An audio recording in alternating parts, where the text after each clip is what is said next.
اگر صدیق اکبر کی بات ہو اور ہجرت کی بات نہ ہو، اس سفر کی بات نہ ہو، تو بات یہ ادھوری رہ جاتی ہے۔ نبی پاک علیہ السلام کو جب ہجرت کا حکم دیا گیا نا، تو صدیق اکبر کے پاس نبی پاک تشریف لائے اور فرمایا ابو بکر مجھے ہجرت کی اجازت مل گئی ہے۔ کہتے حضور کیا میں آپ کا رفیق سفر بن سکتا ہوں؟ نبی پاک نے فرمایا ہاں ابو بکر تم میرے رفیق سفر ہو۔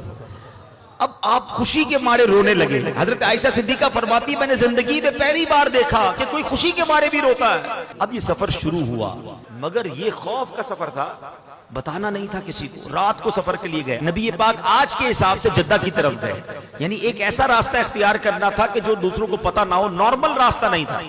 اچھا وہاں سے ہوتے ہوئے اس سے پہلے غار ثور میں چلے گئے۔ اب غار ثور جو نہیں گئے ان کو تو نہیں پتا، آج بھی مشکل ہے۔ اب نبی پاک علیہ السلام جب اس غار کی طرف جا رہے ہیں تو صدیق اکبر عرض کرتے ہیں کہ حضور آپ میرے کاندھے پہ تشریف لے آئے۔ یقین کریں آج کے دور میں اکیلے چڑھنا آسان نہیں ہے۔ نبی پاک کو کاندھے پہ سوار کیا کہ کہیں آقا کے قدموں میں کانٹے نہ لگ جائیں۔ اچھا اس سے پہلے جب غار ثور کی طرف جا رہے تھے نا، صدیق اکبر نے ایک بڑا نرالا انداز اپنایا۔ پہلے آگے چلتے، تھوڑی دیر بعد دائیں چلتے، پھر لیفٹ پہ آ جاتے، پھر پیچھے چلتے۔ نبی پاک نے کہا ابو بکر یہ کیا کر رہے ہو؟ کہتے حضور جب مجھے خیال آتا ہے کہ دشمن آگے سے حملہ کر دے گا میں آگے آ جاتا ہوں، جب یہ خیال آتا ہے دشمن پیچھے سے حملہ کرے گا حضور میں پیچھے آ جاتا ہوں، جب دائیں طرف دشمن کا خیال آتا ہے حضور میں دائیں طرف آ جاتا ہوں۔ کہا کہ اے ابو بکر تمہارا خیال یہ ہے کہ دشمن جب مجھ پر حملہ کرے تو تمہیں تکلیف ہو مجھے نہ ہو؟ کہ واللہ حضور میری یہی خواہش ہے کہ آپ پر کسی طرف سے بھی حملہ ہو تو پہلے ابو بکر اس کو سہے۔ اللہ اکبر۔ نبی پاک نے ابو بکر صدیق کے لیے جنت کی دعا فرمائی۔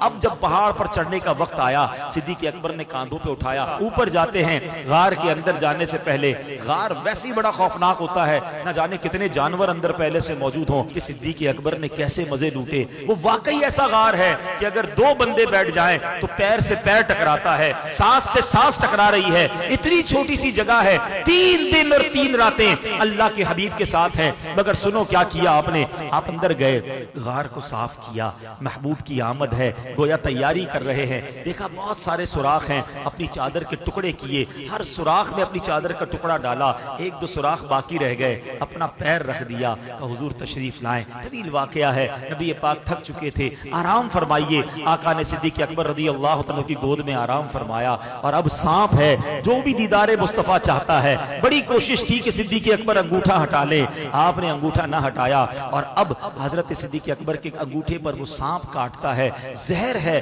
اب سوال یہ ہے صدیق اکبر سے بڑا مفتی کون ہوگا؟ فتویٰ یہ ہے کہ جان بچانا فرض ہے۔ صدیق اکبر نبی پاک کو عرض کر سکتے تھے کہ حضور سانپ نے کاٹ لیا ہے، آپ تھوڑی دیر کے لیے بیدار ہو جائیں تاکہ کچھ علاج کر لیا جائے۔ آپ کے عشق نے گوارا نہ کیا، عشق کہتا ہے جان جاتی ہے تو چلی جائے، نبی پاک کے آرام میں خلل نہیں آنا چاہیے۔ مگر تکلیف کے عالم میں آنکھوں سے آنسو بہتے ہیں، اور وہ آنسو نبی پاک کے رخسار پر گرتے ہیں۔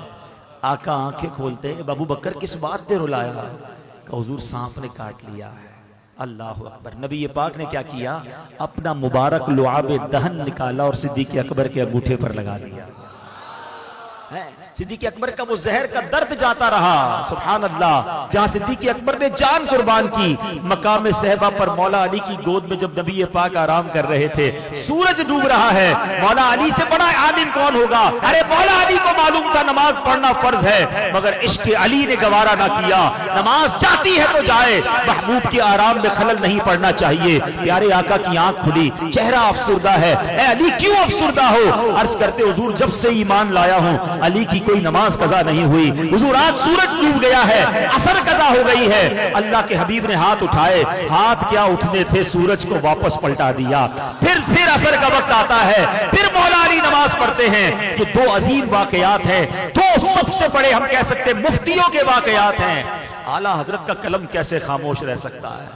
اعلیٰ حضرت سے سوال ہوا کہ حضور ذرا یہ بتائیے، جان بچانا فرض، کتابوں میں تو یہ لکھا ہے، نماز پڑھنا فرض، سب سے اولین فرض۔